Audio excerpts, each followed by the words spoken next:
ನಮಸ್ಕಾರ students. English so easy ಚಾನಲ್ಗೆ ನಿಮ್ಮೆಲ್ಲರಿಗೂ ಸ್ವಾಗತ. ಇವತ್ತು ನಾವು ರೋಮಿಯೋ ಆ್ಯಂಡ್ ಜೂಲಿಯೆಟ್ ಚಾಪ್ಟರ್ನ ಕಲ್ತ್ಕೊಳ್ಳೋಣ. ಮೊದಲಿಗೆ ರೋಮಿಯೋ ಆ್ಯಂಡ್ ಜೂಲಿಯೆಟ್ ಚಾಪ್ಟರ್ನ ಇಂಟ್ರಡಕ್ಷನ್.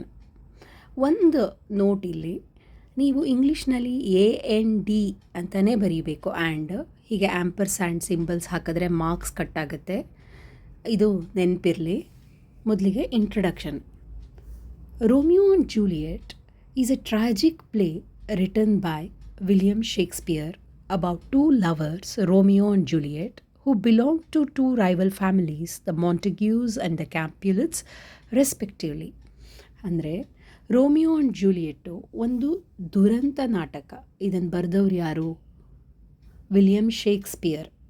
ಇದು ಯಾವುದ್ರ ಬಗ್ಗೆ ಅಂದರೆ, ಇಬ್ಬರು ಲವರ್ಸ್, ರೋಮಿಯೋ ಆ್ಯಂಡ್ ಜೂಲಿಯೆಟ್. ಇದರಲ್ಲಿ ರೋಮಿಯೋ ಮಾಂಟೆಗ್ಯೂಸ್ ಫ್ಯಾಮಿಲಿಗೆ ಹಾಗೂ ಜೂಲಿಯೆಟ್ಟು ಕ್ಯಾಪ್ಯುಲೆಟ್ಸ್ ಫ್ಯಾಮಿಲಿಗೆ ಸೇರಿದವಳಾಗಿರ್ತಾಳೆ. ಅದಕ್ಕೆ ನಾವು Romeo and Juliet who belong to two rival families ಅಂತಂದರೆ ಎರಡು ಶತ್ರು ಫ್ಯಾಮಿಲಿಗಳು. ಅದರಲ್ಲಿ Romeo belongs to Montagues, belongs to Capulets ಅಂತ ಬರೆಯೋ ಬದಲು ಮಾಂಟೆಗ್ಯೂಸ್ ಆ್ಯಂಡ್ ಕ್ಯಾಪ್ಯುಲೆಟ್ಸ್ ಈ ರೆಸ್ಪೆಕ್ಟಿವ್ಲಿ ಅನ್ನೋ ಪದ ತುಂಬ ಇಂಪಾರ್ಟೆಂಟ್. ನೀವು ಈ ಇಂಟ್ರಡಕ್ಷನ್ನ ಪ್ರತಿಯೊಂದು 3 ಅಥವಾ 4 ಮಾರ್ಕ್ ಕ್ವೆಶ್ಚನ್ಗೆ ಇದೇ ಇಂಟ್ರಡಕ್ಷನ್ನ ನೀವು ಯೂಸ್ ಮಾಡ್ಕೊಳ್ಬೋದು. ಈ ಇಂಟ್ರಡಕ್ಷನ್ನ ಸರಿಯಾಗಿ ಕಲ್ತ್ಕೊಳ್ಳಿ. Once old Capulet hosted a grand supper. Though uninvited, Romeo attended the supper in disguise in order to meet Rosaline. There he saw Juliet on the dance floor and was attracted by her enchanting beauty. ಅಂದರೆ ಒಂದು ಸರಿ old ಕ್ಯಾಪ್ಯುಲೆಟ್ ಅಂದರೆ Juliet ತಂದೆ ಒಂದು grand ಸಪ್ಪರ್ನ host ಮಾಡಿರ್ತಾರೆ. Romeo who belongs to ಯಾವ family? ಕ್ಯಾಪ್ಯುಲೆಟ್ family, ವೈರಿ family ಆಗಿರೋದ್ರಿಂದ ಅವ್ರಿಗೆ ಇನ್ವಿಟೇಷನ್ ಹೋಗಿರೋದಿಲ್ಲ. ಆದರೂ ಕೂಡ ದೋ uninvited, Romeo attended the supper. ಹೇಗೆ ಅಟೆಂಡ್ ಮಾಡ್ತಾನೆ? ಇನ್ ಡಿಸ್ಗೈಸ್, ಮಾರು ವೇಷನ ಧರಿಸಿ ಸಪ್ಪರ್ನ ಅಟೆಂಡ್ ಮಾಡ್ತಾನೆ. ಯಾಕೆ? ಅವನಿಗೆ ರೋಸಲಿನ್ನ ಮೀಟ್ ಮಾಡಬೇಕಾಗಿರುತ್ತೆ. In order to meet Rosaline. ಅಲ್ಲಿ ಅವನು ಮೊದಲನೇ ಬಾರಿಗೆ ಜೂಲಿಯೆಟ್ನ ನೋಡ್ತಾನೆ. Where? on the dance floor. There he saw Juliet on the dance floor. And how was she? ಹೇಗಿದ್ಲು Juliet? She was very beautiful. So he was attracted by her enchanting, ಮನಮೋಹಕವಾದ ಸೌಂದರ್ಯದಿಂದ attract ಆಗ್ತಾನೆ. ಇಲ್ಲಿ ನೀವು ನೋಟ್ ಮಾಡ್ಕೊಳ್ಳಿ.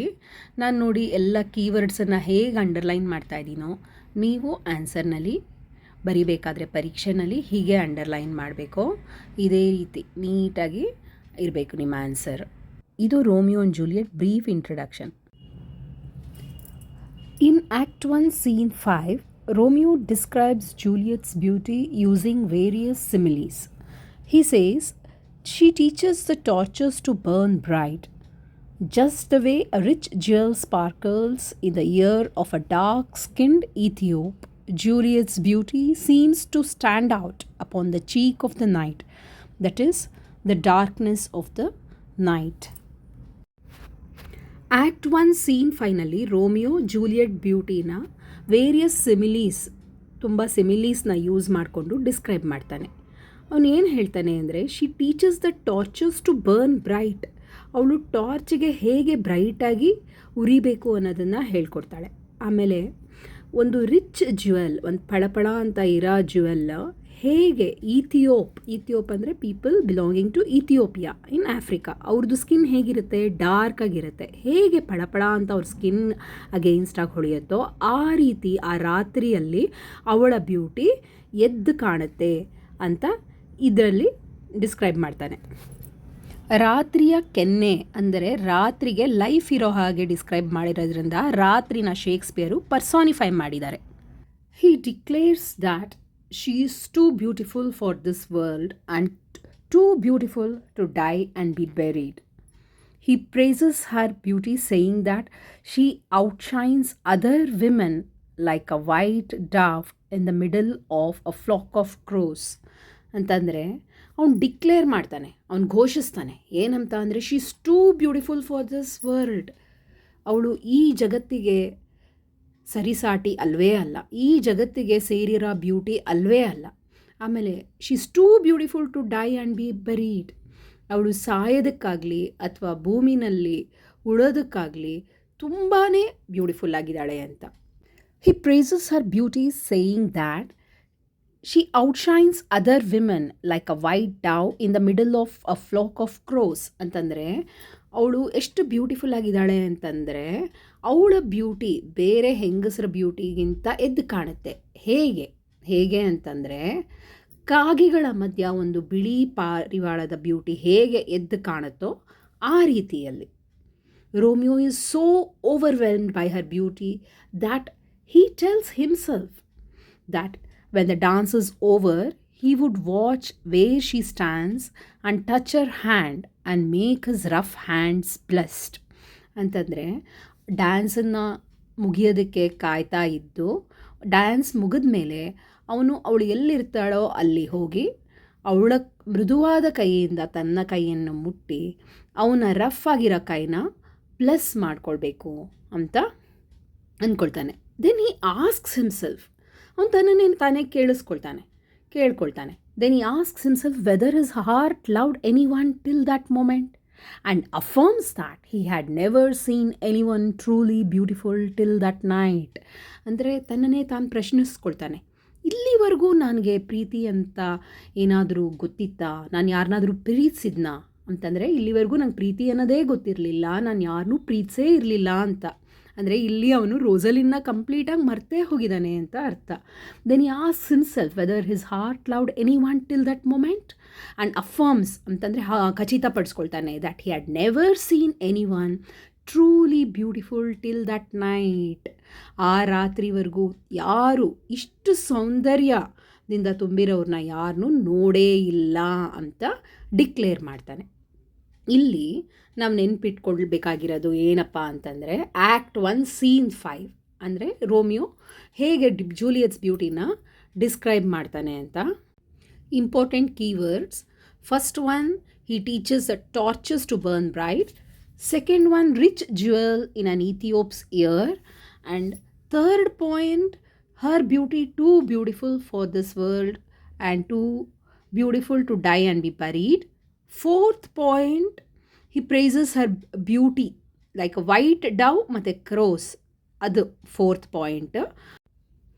Fifth keyword, dances over, touch her soft hands, rough hand blessed. And finally, the last sixth one is asks himself whether his heart loved anyone and affirms never seen anyone truly beautiful till that night ಅನ್ನೋದು. ಈ ಕೀವರ್ಡ್ಸ್ನೆಲ್ಲ ನೆನ್ಪಿಟ್ಕೊಳ್ಳಿ, ಎಕ್ಸಾಮ್ನಲ್ಲಿ underline ಮಾಡೋದು ಮರಿಬೇಡಿ. ನೀವು ಎಕ್ಸಾಮ್ನಲ್ಲಿ answer ಬರೆಯೋದು ಎಷ್ಟೇ ಮುಖ್ಯನೋ ಕೀವರ್ಡ್ಸ್ನ underline ಮಾಡೋದು ಕೂಡ ಒಳ್ಳೆ ಮಾರ್ಕ್ಸ್ ಬರೋದಕ್ಕೆ ಅಷ್ಟೇ ಮುಖ್ಯ ಆಗಿರುತ್ತೆ ಸ್ಟೂಡೆಂಟ್ಸ್. Act 3 scene 2.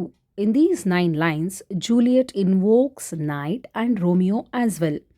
ಈ ಆ್ಯಕ್ಟ್ 3 ಸೀನ್ 2ನಲ್ಲಿ ಜೂಲಿಯಟ್ ಈ 9 ಸಾಲುಗಳಲ್ಲಿ ರಾತ್ರಿನ ಕರೆಯುತ್ತಾಳೆ, ಹಾಗೆ ರಾತ್ರಿಯ ಜೊತೆ ತನ್ನ ರೋಮಿಯೋನೂ ಕೂಡ ಆಹ್ವಾನಿಸುತ್ತಾಳೆ. She addresses Romeo as day in night because his presence shines out against the darkness of the night. Romeo presence ಆ ರಾತ್ರಿಯ ಕತ್ತಲಿನಲ್ಲಿ ಯಾವ ರೀತಿ ಹೊಳೆಯುತ್ತೆ ಅಂದರೆ ಒಳ್ಳೆ ಹಗಲಿನ ಪ್ರಕಾಶದಂತೆ ಹೊಳೆಯುತ್ತದೆ. ಅದಕ್ಕೆ ಅವಳು ರೋಮಿಯೋನ ಡೇ ಇನ್ ನೈಟ್, ನೀನು ರಾತ್ರಿಯ ಕತ್ತಲೆಯ ಹಗಲು ನೀನು ಅಂತ ಕರೆಯುತ್ತಾಳೆ. She personifies the night to raven, a bird, and believes that her Romeo would come to her gliding on its wings.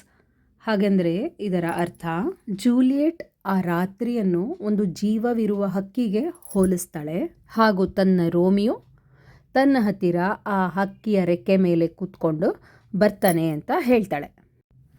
ಆ ಹಕ್ಕಿಯ ರೆಕ್ಕೆ ಮೇಲೆ ರೋಮಿಯೋ ಹೇಗೆ ಕಾಣಿಸ್ತಾನೆ ಅಂದರೆ ಫ್ರೆಶ್ ಆಗಿ ಬಿದ್ದಿರುವ ಸ್ನೋ ಯಾವ ರೀತಿ ಬೆಳ್ಳಗೆ ಇರುತ್ತೋ ಅದಕ್ಕಿಂತ ಬೆಳ್ಳಗೆ ಕಾಣಿಸ್ತಾನೆ ಅಂತ ಹೋಲಿಸ್ತಾಳೆ. ಅವಳು ಇಲ್ಲಿ ರಾತ್ರಿನ ಹೇಗೆ ಕರೀತಾಳೆ ಅಂತಂದರೆ ರಾತ್ರಿನ she addresses the night as loving night, gentle night and black browed night and implores the night to give her Romeo to her. ಇದರ ಅರ್ಥ ಏನಪ್ಪ ಅಂದರೆ, ಅವಳು ರಾತ್ರಿನ ಇಂಪ್ಲೋರ್ ಮಾಡ್ತಾಳೆ, ಅಂದರೆ ಬೇಡ್ಕೊಳ್ತಾಳೆ. ಏನಂತ ಅಂದರೆ ತನ್ನ ರೋಮಿಯೋನ ತನಗೆ ಕೊಡೋದಕ್ಕೆ. ಅವಳು ರಾತ್ರಿನ ಏನಂತ ಅಡ್ರೆಸ್ ಮಾಡ್ತಾಳೆ, ಏನಂತ ಕರೀತಾಳೆ ಅಂದರೆ loving night, gentle night and black browed night, ಅಂದರೆ ಲವಿಂಗ್ ಪ್ರೀತಿಯ ನೈಟ್. ಜೆಂಟಲ್ ನೈಟ್ ಅಂದರೆ ಮೃದುವಾದ ಕೋಮಲವಾದ ರಾತ್ರಿ. ಬ್ಲ್ಯಾಕ್ ಬ್ರೋಡ್ ನೈಟ್ ಅಂದರೆ ಕಪ್ಪನೆ ಹುಬ್ಬಿನ ರಾತ್ರಿ. ಇಲ್ಲೂ ಕೂಡ ಪರ್ಸಾನಿಫಿಕೇಶನ್ ಯೂಸ್ ಆಗಿದೆ. ಅವಳು ರಾತ್ರಿಗೆ ಕಡೆಯದಾಗಿ ಏನಂತ ಹೇಳ್ತಾಳೆ ಅಂದರೆ, ತಾನು ಸತ್ತ ಮೇಲೆ she tells the night that when she dies to take him and set him up in the heaven with the stars so that he would make the face of the heaven so beautiful and charming that people would fall in love with the night and pay no attention to the garish, that is the overbright sun. ಇದರ ಅರ್ಥ, Juliet ರಾತ್ರಿಗೆ ಏನು ಹೇಳ್ತಾಳೆ ಅಂದರೆ, ತಾನು ಸತ್ತ ನಂತರ ರೋಮಿಯೋನ ತೆಗೆದುಕೊಂಡು ಅವನನ್ನು ಸ್ಟಾರ್ಸ್ ಜೊತೆ ಆಕಾಶದಲ್ಲಿ ಇಡುವಂತೆ ಹೇಳುತ್ತಾಳೆ. ಅವನನ್ನು ಆಕಾಶದ ಮೇಲೆ ಇಟ್ಟಾಗ ಆಕಾಶ ಎಷ್ಟು ಸುಂದರವಾಗಿ ಕಾಣುತ್ತದೆ ಎಂದರೆ, ಜನಗಳು ಆಕಾಶದ ಈ ರಾತ್ರಿಯ ಆಕಾಶದ ಜೊತೆಗೆ ಪ್ರೀತಿಯಲ್ಲಿ ಬೀಳುತ್ತಾರೆ. ಅಂದರೆ that is people would fall in love with the night and pay no attention to the garish sun. ಅಂದರೆ ಹಗಲಿನ ತೀಕ್ಷ್ಣವಾದ ಸೂರ್ಯನಿಗೆ ಯಾರೂ ಅಟೆನ್ಷನ್ ಕೊಡುವುದಿಲ್ಲ. ಯಾಕಂದರೆ ಎಲ್ರಿಗೂ ರಾತ್ರಿಯ ಆಕಾಶನೇ ಅಷ್ಟು ಇಷ್ಟ ಆಗುತ್ತದೆ. ಅದರಿಂದ ದಟ್ ಈಸ್ ಗಾರ್ಜಿಶ್ ಸನ್ ಅಂದರೆ ಓವರ್ ಬ್ರೈಟ್ ಸನ್. ಇಲ್ಲಿ act 3 Scene 2 important points.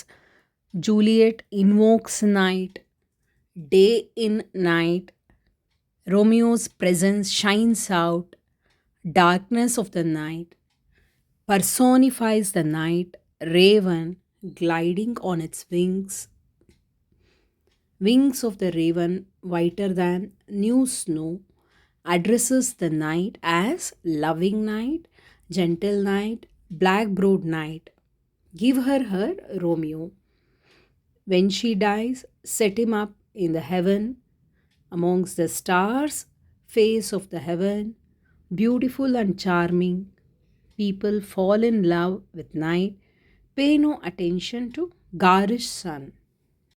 Dear students, ನಾನಿಲ್ಲಿ ಹೈಲೈಟ್ ಮಾಡಿರೋ ಪಾಯಿಂಟ್ಸ್ನೆಲ್ಲ ನೀವು ಎಕ್ಸಾಮ್ನಲ್ಲಿ ಮರೀದೆ ಅಂಡರ್ಲೈನ್ ಮಾಡಿ. ನಿಮಗೆ ಈ ವಿಡಿಯೋ ಉಪಯೋಗ ಆಗುತ್ತೆ ಅಂತ ನಾನು ಅಂದ್ಕೊಂಡಿದ್ದೀನಿ. ನಿಮ್ಮ ಕಮೆಂಟ್ಸ್ಗಾಗಿ ನಾನು ಕಾಯ್ತಾ ಇರ್ತೀನಿ. ಈ ವಿಡಿಯೋನ ಲೈಕ್ ಹಾಗೂ ಶೇರ್ ಮತ್ತು ಸಬ್ಸ್ಕ್ರೈಬ್ ಮಾಡಿ.